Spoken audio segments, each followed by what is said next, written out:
नाम।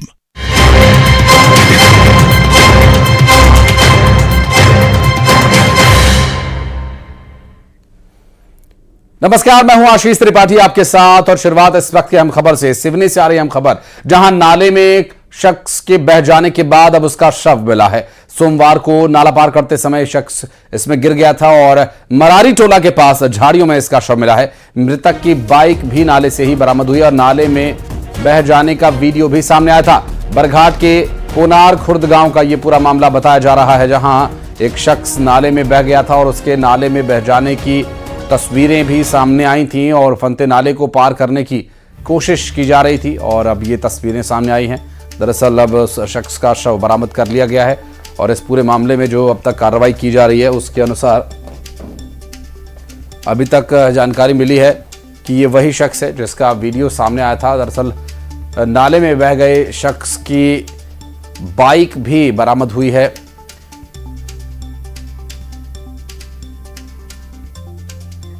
अजहर हमारे सहयोगी इस वक्त फोन लाइन पर मौजूद हैं, उनसे बात करेंगे। अजहर, नाले में बह जाने के दौरान का वीडियो भी सामने आया था और क्या शिनाख्त हो पाई है कि कौन ये शख्स है और क्या कुछ डिटेल्स? बिल्कुल आशीष जी, सोमवार के दोपहर के समय ये युवक बाड़ागस नाले को पार करने के दौरान बह गया था, जिसके बाद लगातार एनडीआरएफ की टीम इस व्यक्ति की लाश को खोजने के प्रयास कर रही थी। करीब 48 घंटे के बाद इस युवक का शव करीब उसी नाले से करीब 1-1.5 किलोमीटर दूर मरारी टोला एक क्षेत्र है, जहां पर झाड़ियों में फंसा हुआ पाया गया। फिलहाल कपड़ों और चेहरे से इस व्यक्ति की शिनाख्त कर ली गई है और जब शव मिला है, शव मिलने के कुछ ही देर बाद व्यक्ति की बाइक भी मौके पे ही बरामद कर ली गई है। फिलहाल पुलिस ने मौके पर पहुंचकर मृतक के शव को पंचनामा कार्रवाई करते हुए पीएम के लिए भेज दिया है और पुलिस ने घटना की जांच शुरू कर दी है। और लेकिन अजहर, अभी एक बात और इसमें जानने वाली रहेगी कि उस वक्त जब ये शख्स वहां वीडियो में नजर आया था, उस दौरान भी वहां पर रोकने के किसी ने प्रयास नहीं किया, क्योंकि बहते नाले को पार करने की कोशिश इस तरह के मामलों में कई बार लोग बह जाते हैं और उनकी मौत हो जाती है। अभी जब ये शव बरामद हुआ, किस तरह से इसका पता चला? क्या तलाश की जा रही थी इस शख्स की या फिर किसी ने सूचना दी इस बारे में? जी बिल्कुल, घटना के लगातार बाद से एनडीआरएफ की टीम मौके पर ही मौजूद थी और इस व्यक्ति के शव को तलाशने के पूरे प्रयास किए जा रहे थे और यही एनडीआरएफ की टीम के रेस्क्यू के ऑपरेशन के दौरान ही इस युवक का शव झाड़ियों में मिला है, जिसके बाद पुलिस ने इस पूरी कार्रवाई को अंजाम दिया है। लगातार इस तरह के क्षेत्र में बारिश के बाद घटनाएं हो रही हैं, कहीं ना कहीं जिन क्षेत्रों में इस तरह की घटना हो रही है जहाँ पर सूचना बोर्ड भी लगाया जा रहा है, लेकिन लगातार लोग इस तरह के बाड़ागस नाले को पार कर रहे हैं और लगातार इस तरह और जान जोखिम में डालने हैं। और ये खबरें दिखाने के पीछे का मकसद भी हमारा यही है कि इस तरह की दुस्साहस की जरूरत नहीं है, अन्यथा इसका परिणाम भी कुछ इसी तरह का हो सकता है। और सतना में पिछले 18 घंटे से रिमझिम बरसात जारी और बारिश के चलते यहां मुख्तयरगंज में एक जर्जर मकान गिर गया। गनीमत यह रही कि लोग जो इस मकान में थे वो बाल बाल बच गए और इस पूरे मामले में जानकारी मिल रही है कि लगातार हो रही बारिश की वजह से ये जो मकान था इसका अगला हिस्सा गिर गया और यहां स्थानीय प्रशासन अब मदद के लिए पहुंचा और राहत की बात की रही कि इस मकान में जो लोग मौजूद थे वो वक्त रहते बाहर निकल पाए।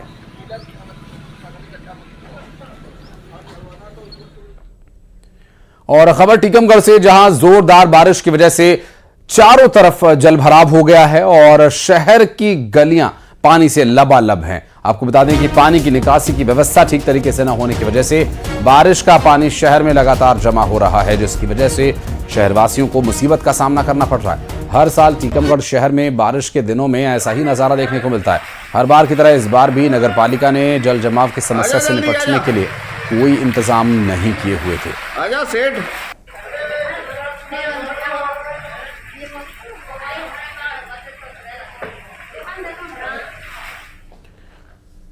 और बढ़ते आगे, पीएम मोदी के साथ बीजेपी के नेताओं की बैठक के बारे में मिल रही है जानकारी। संसद भवन में ये बैठक हो रही है। इस बैठक में गृह मंत्री अमित शाह, रक्षा मंत्री राजनाथ सिंह मौजूद हैं और आपको बता दें कि इसमें केंद्रीय मंत्री जेपी नड्डा भी मौजूद हैं। बीएल संतोष बैठक में पहुंचे हैं और बैठक में सुचारू रूप से सदन को चलाए जाने पर चर्चा की जा रही है, ऐसी जानकारी मिल रही है। आपको बता दें, तस्वीरें भी आपको दिखाएंगे जब बैठक के संबंध में वो तस्वीरें सामने आती हैं। जैसे ही आपको बता दें कि प्रधानमंत्री नरेंद्र मोदी और रक्षा मंत्री, गृह मंत्री और कई केंद्रीय मंत्रियों के साथ चर्चा विचार विमर्श किया जा रहा है। और आपको बता दें बीजेपी नेता बीएल संतोष भी यहां पर इस बैठक में मौजूद हैं। सदन को ठीक तरीके से चलाने के लिए इस संबंध में चर्चा यहां पर की जा सकती है, ऐसी जानकारी मिल रही है।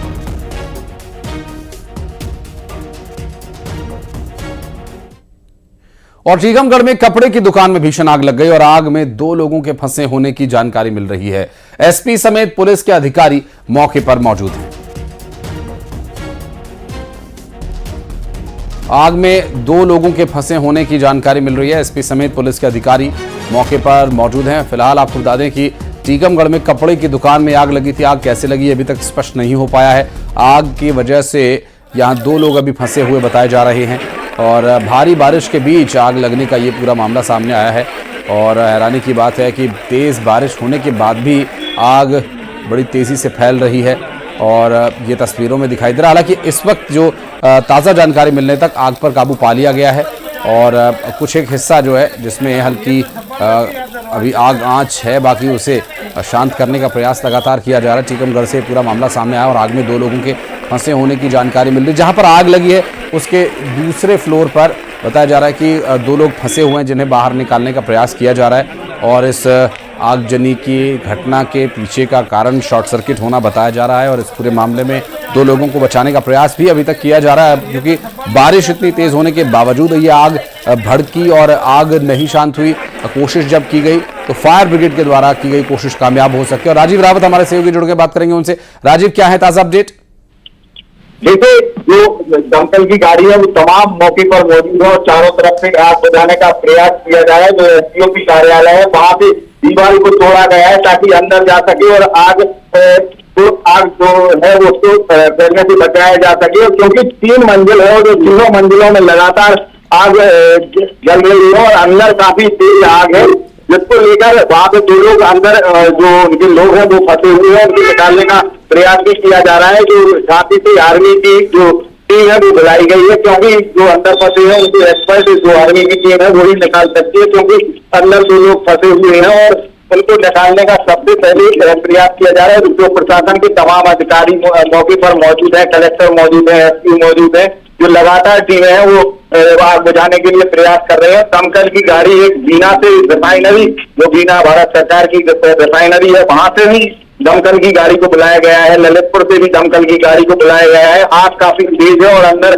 काफी आग चल रही है। आसपास की बिल्डिंगों में आग ना पहुंचे इसका भी प्रयास किए जा रहे हैं और आसपास के जो मकान हैं उनको भी पूरी तरह प्रशासन ने खाली करा दिया गया है ताकि किसी भी अप्रिय घटना ना हो और आग को फैलने से बचाया जा सके। इसलिए लगातार अभी प्रयास किए जा रहे हैं। जो अंदर फंसे 2 लोग हैं उनको निकालने के लिए जो झांसी से आर्मी की टीम है वो आने वाली है और फिर इसके बाद रेस्क्यू ऑपरेशन किया जाएगा।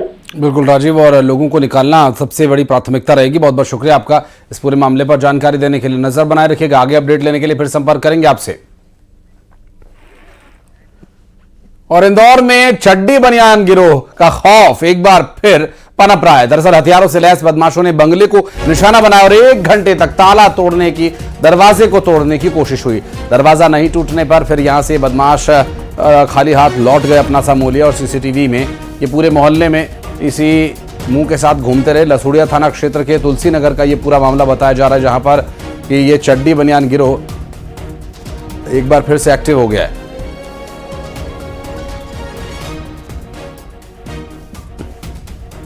और अभी आपको बता दें कि गिरोह के 1-2 नहीं कई सदस्य हैं जो रेकी करते घूम रहे हैं।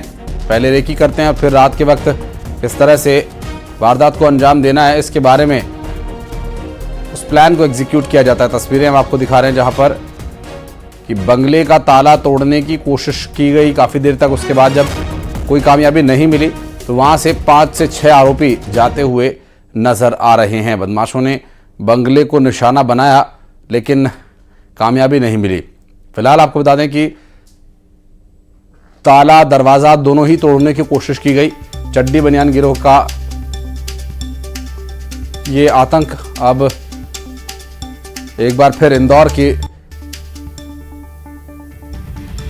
सड़कों पर घूमते नजर आए। बात करेंगे हमारे सहयोगी मिथिलेश गुप्ता से। मिथिलेश, काफी चोर इसमें नजर आ रहे हैं। 6-7 लोगों का ये पूरा ग्रुप नजर आ रहा है जो सीसीटीवी में घूमते हुए नजर आ रहे हैं। अभी एक बार फिर से इनका खौफ पनप रहा है शहर में। देखिए, चड्डी बनियान गिरोह जो है उसमें करीब 10 से ज़्यादा लोग ही रहते हैं। अगर इस गिरोह को जब भी पुलिस ने पकड़ा है तो उसमें इनकी संख्या बहुत ज़्यादा रहती है। और ये आसपास के देवास, धार और जो यहाँ आसपास के जो कंजर गिरोह हैं उनसे जुड़े हुए लोग रहते हैं। और ये अक्सर आउटर्स, जो शहर का बाहरी हिस्सा होता है, उन कॉलोनियों को ये सबसे ज़्यादा टारगेट करते हैं। बाहरी तरफ से आते हैं, वहीं पर चोरी की बड़ी घटनाओं को अंजाम देते हैं, वारदात को अंजाम देते हैं और वहीं से भाग निकलते हैं। इनकी आने जाने का जो तरीका है वो आउटर्स की तरफ का ही होता है। तो इसलिए इस बार जो सीसीटीवी सामने आई है वो फिर से लसुड़िया थाना क्षेत्र के तुलसी नगर जो पास का एक इलाका है और आसपास के कुछ क्षेत्र टाउनशिप है, वहाँ से सामने आई है। हालांकि एक टाउनशिप में ये सीसीटीवी में ये जो चड्डी बनियान गिरोह है उसके जो आरोपी हैं यानी उसके जो बदमाश हैं वो कैद हुए हैं। लेकिन अब पुलिस इसको लेकर अलर्ट है, लगातार लोगों से बातचीत की जा रही है। जो बाहर सोसाइटी के जो गार्ड हैं उन्हें भी इनकी तस्वीर दिखाई जा रही है, उन्हें अलर्ट कर दिया गया है कि चड्डी बनियान गिरोह इंदौर में एक बार फिर से सक्रिय हो चुका है। सतर्क रहने की जरूरत है। और अगर आप घर से कहीं बाहर जाते हैं, किसी काम की वजह से आप इंदौर में नहीं है, तो आप सोसाइटी के लोगों को जरूर इन्फॉर्म करें, क्योंकि ये जो तस्वीर सामने आई है एक ऐसे ही बंगले की आई है कि परिवार बाहर गया हुआ था। ये लोग करीब 1 घंटे की मशक्कत करते हैं ताला तोड़ने का, लेकिन जब ये ताला तोड़ नहीं पाते तो वहां से ये भाग निकलते हैं। और करीब 3 महीने पहले जो चड्डी बनियान गिरोह ने इंदौर के आउटर्स कॉलोनी में कई सारी बड़ी चोरी घटनाओं को अंजाम दिया था। और एक बार फिर से ये जो गिरोह है वो सक्रिय हो चुका है। क्राइम ब्रांच पूरे मामले की जांच करेगा। जो कमिश्नर राकेश गुप्ता, उनका कहना है कि बहुत जल्द से जल्द इस गिरोह को पकड़ा जाएगा, क्योंकि ये इन गिरोह ने इंदौर में पहले भी कई बार आतंक मचाया था। और हालांकि चड्डी बनियान गिरोह सक्रिय होने के बाद इंदौर के आउटर कॉलोनी में खौफ का माहौल है। बिल्कुल मिथिलेश, आप नजर बनाए रखिएगा, आगे डिटेल्स आप आगे से लेते रहेंगे आपसे। और बहुत बहुत शुक्रिया फिलहाल आपका जानकारी देने के लिए। और ये देखिए तस्वीरें जो हम आपको दिखा रहे हैं, ये एक्सक्लूसिव तस्वीरें हैं और सीसीटीवी वीडियो जो सामने आया है। चड्डी बनियान गैंग के लोग यहाँ पर घूमते नजर आए हैं। एक्सक्लूसिव तस्वीरें हम आपको दिखा रहे हैं, जहाँ करीब 8 से 10 लोग हो सकते हैं इसमें, लेकिन आज 6 से 7 लोग इस वीडियो में जाते हुए जरूर दिखाई दे रहे हैं। बंगले का ताला तोड़ने की कोशिश करने के बाद जब कामयाबी नहीं मिली, उसके बाद सड़क पर घूमते नजर आए। और खबर मुरैना से, जहां जमीन विवाद में पिता पुत्र से मारपीट के मामले में 5 लोगों ने मिलकर पिता पुत्र को पीटा। संपत्ति बंटवारे के विवाद में यह मारपीट हुई है। लारस थाने के चौड़े खरंजा मार्ग की यह घटना है, जहां पुलिस ने केस दर्ज कर लिया और जांच शुरू कर दी गई है। देखिए चलती बीच सड़क पर मारपीट हुई है और किस तरह से पिता पुत्र के साथ मारपीट की जा रही है। और ये जमीन का विवाद है जिसमें पिता पुत्र से मारपीट की जा रही है। इस तस्वीर को आप देख सकते हैं, जहां पिता अपने बेटे को बचाने की कोशिश कर रहा है, जबकि एक शख्स उसे कॉलर से पीछे से पकड़कर घसीटता हुआ, खींचता हुआ ले जाता हुआ दिखाई दिया है। मुरैना से सामने आई तस्वीर जमीन विवाद को लेकर पिता पुत्र से मारपीट के मामले में। ये अभी कार्रवाई क्या कुछ चल रही है अभी तक स्पष्ट नहीं हो पाया है। फिलहाल आपको बता दें, जमीन का ये पूरा विवाद बताया जा रहा है, जहां पर मारपीट पिता पुत्र से की गई। जमीन विवाद में पिता पुत्र से मारपीट का ये पूरा मामला और जमीन के बंटवारे को लेकर ये पूरा विवाद शुरू हुआ बताया जा सकता है। और अभी जानकारी मिल रही है कि पुलिस ने मामला दर्ज कर लिया है और कार्रवाई की जा रही है। 5 लोगों ने मिलकर पिता पुत्र को पीटा है, जिसमें हालांकि तस्वीर में एक ही शख्स पुत्र को घसीटता हुआ नजर आ रहा है। और तस्वीरें ये मुरैना से सामने आई है, यहाँ चौड़े खरंजा की ये घटना बताई जा रही है। पुलिस ने मामला दर्ज कर लिया, कार्रवाई की जा रही है। कैलाश थाने के चौड़े खरंजा रोड की ये पूरी घटना बताई जा रही है। संपत्ति के बंटवारे के चलते विवाद हुआ था।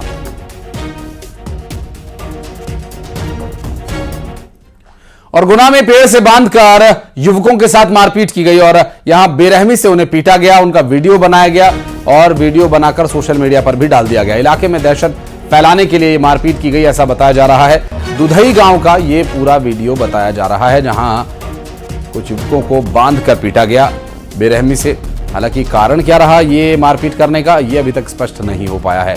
फिलहाल जो जानकारी मिल रही है उसके अनुसार दहशत फैलाने के लिए ये मारपीट की गई हो सकती है। हालांकि कोई कारण जरूर इसमें रहा होगा, हालांकि वो अभी तक स्पष्ट नहीं हो पाया है।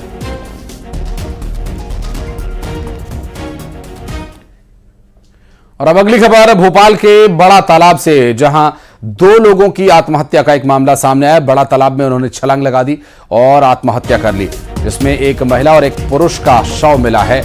और इस पूरे मामले में प्रिया साहू, जो महिला की पहचान हुई है प्रिया साहू के रूप में हुई है, जो कि शिनाख्त में पता चला कि बाग सेवनिया थाना क्षेत्र की ये रहने वाली थी।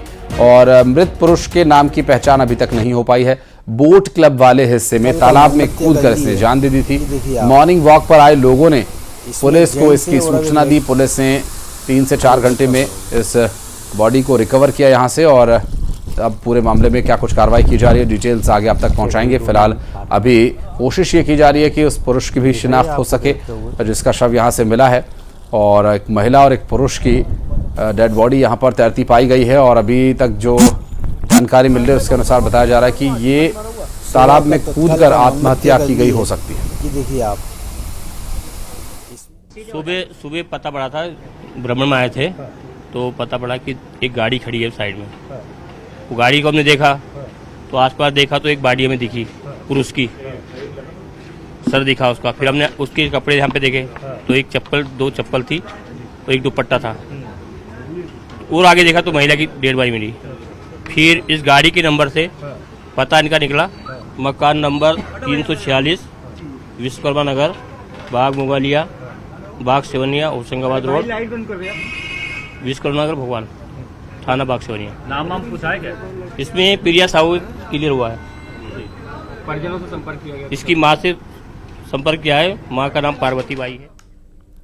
और बढ़ते आगे आपको बता दें कि भोजशाला मामले पर याचिका लगाने का आरोप याचिकाकर्ता कुलदीप तिवारी का स्कूल पर आरोप याचिका वापस लेने के लिए स्कूल बना रहा दबाव, स्कूल प्रबंधन याचिका वापस लेने का बना रहा दबाव। स्कूल के सीएमएस,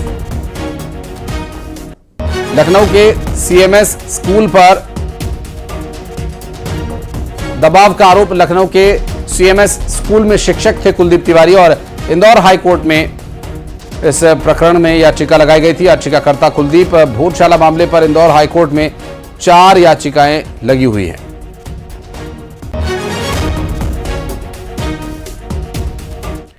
और बुरहानपुर में रिश्तेदार से ठगी का मामला सामने आया। दरअसल कोपनार गांव के किसान के साथ रिश्तेदार व्यापारी ने ठगी कर फरार हो गया है, और बताया जा रहा है कि 25 किसानों से बड़ी मात्रा में मक्का खरीदकर हेराफेरी और फ्रॉड किया गया। ठग ने लगभग 3 करोड़ रुपए के मक्का की हेराफेरी की है। किसानों ने पुलिस थाने में मामला दर्ज कराया। पूरे मामले पर एसपी ने कहा कि आवश्यक जांच की जाएगी।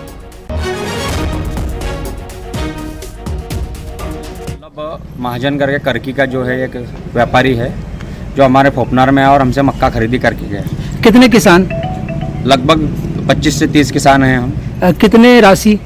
राशि 2-3 करोड़ के लगभग की राशि हो, 3 करोड़ के लगभग। ये कब से खरीदी कर रहे थे? ये 2 माह से खरीदी कर रहे थे। किसान लोग थे और उनका ये था कि उन्हीं के गांव का एक भांजा है जो महाराष्ट्र रहता है, और वहीं पे एक और ट्रेडिंग करने वाली कंपनी के साथ में आया था, और गांव का चूँकि सभी से वो परिचित था, उसके विश्वास के चलते उन्होंने उसके मक्के की खरीदारी की थी, और मक्के की खरीदारी का कुछ जो पेमेंट आना था वो पेमेंट उसने नहीं किया। उसको लेके शिकायत थी। अभी उनकी शिकायत को सुना है, थाना शाहपुर को भी निर्देशित किया, और आवेदन पत्र जो उनका प्राप्त हुआ है उसमें आवश्यक जांच करके और तथ्यों को देख के अनावश्यक को भी बुलवाते हैं और बाकी जांच करके जो भी वैधानिक कार्रवाई होता है। और ग्वालियर से लापता हुई महिला की गुत्थी अब सुलझ गई है। दरअसल 8 जुलाई को गुम हुई महिला की गुत्थी को सुलझा लिया है। पति ने महिला की हत्या कर शव को दफना दिया था, और अब इस पूरे मामले में खुलासा हुआ है कि इस पूरे घटनाक्रम में पति ही दरअसल हत्यारा निकला, और उसी ने हत्या करके पत्नी के शव को दफना दिया था। पति जनवेद किरार ने हत्या की थी, और हत्या के बाद खुद थाने में इसकी शिकायत दर्ज कराई थी। बिलवा पुलिस ने शव को बरामद कर लिया है।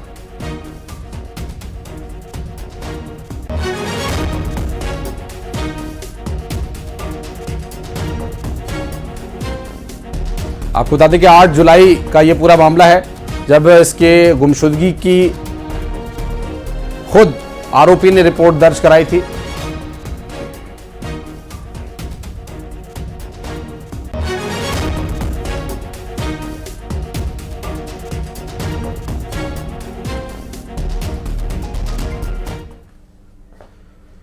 और रीवा के अमहिया थाना क्षेत्र में कार से घर जा रहे एक शख्स को बदमाशों ने गोली मार दी, और युवक के हाथ में गोली लगी है, जिसे गंभीर अवस्था में निजी अस्पताल में भर्ती कराया गया।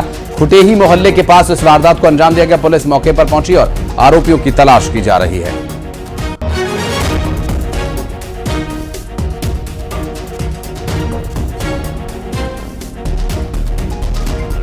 आपको बता दें बदमाशों ने एक शख्स पर फायरिंग की, हालांकि कारण क्या कुछ रहा अभी तक ये स्पष्ट नहीं हो पाया है और आरोपियों की तलाश में फिलहाल पुलिस जुटी हुई है। कुटेही मोहल्ले में इस वारदात को अंजाम दिया गया।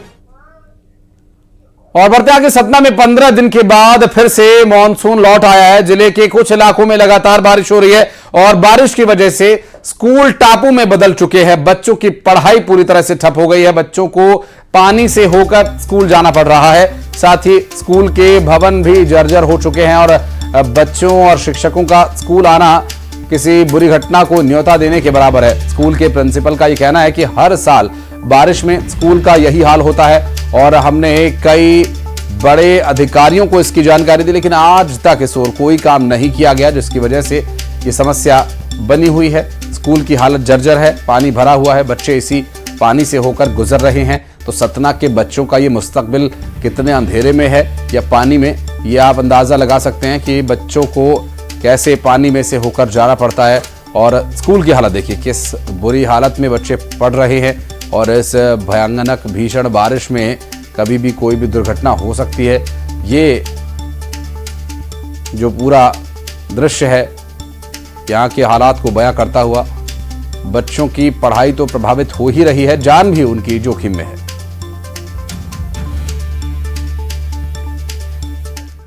और मुरैना में मुक्तिधाम न होने की वजह से बारिश के बीच खुले में ही अंतिम संस्कार करना पड़ा और ऐसा ही एक और मामला सामने आया जहां गांव में मुक्तिधाम न होने की वजह से लोगों को अब अंतिम संस्कार के लिए 4 घंटे तक इंतजार करना पड़ा। दरअसल मंगलवार को लक्ष्मीबाई माहौर नाम की एक महिला की मौत हो गई थी, लेकिन लगातार हो रही तेज बारिश की वजह से उनका अंतिम संस्कार करने के लिए 4 घंटे तक लोगों को इंतजार करना पड़ा। बारिश रुकने के बाद ग्रामीणों ने जंगल में ले जाकर उनका अंतिम संस्कार कराया।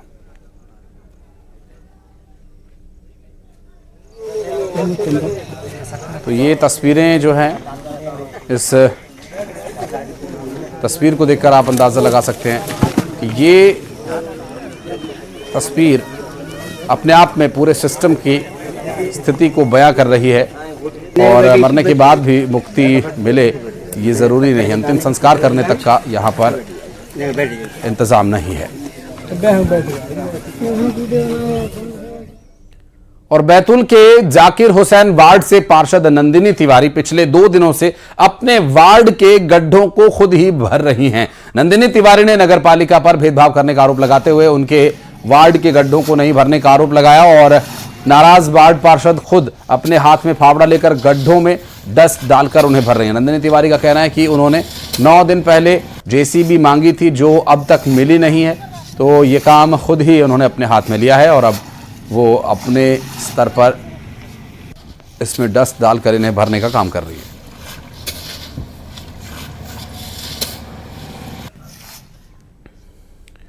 और बिलासपुर में बुजुर्ग के 50,000 रुपए चोरी कर लिए गए। थैले को काटकर 50,000 रुपए निकाल लिए गए। 2 महिलाओं ने ये रुपए चोरी किए, ऐसा सीसीटीवी वीडियो में स्पष्ट दिखाई दे रहा है। दरअसल 50,000 रुपए की चोरी का ये फुटेज भी आपको दिखाएंगे। ये देखिए, ये तस्वीर जहां एक महिला वहां पर बैठी हुई नजर आ रही है, यही वो संदिग्ध महिला है जिसने रुपए चोरी किए। थैले को काटकर 50,000 रुपए निकाल लिए गए। तस्वीरें एक्सक्लूसिव इस वक्त आप देख रहे हैं, सीसीटीवी वीडियो ये बैंक का है और 2 महिलाओं का इसमें काम ये बताया जा रहा है। 2 महिलाओं ने मिलकर इस वारदात को अंजाम दिया है।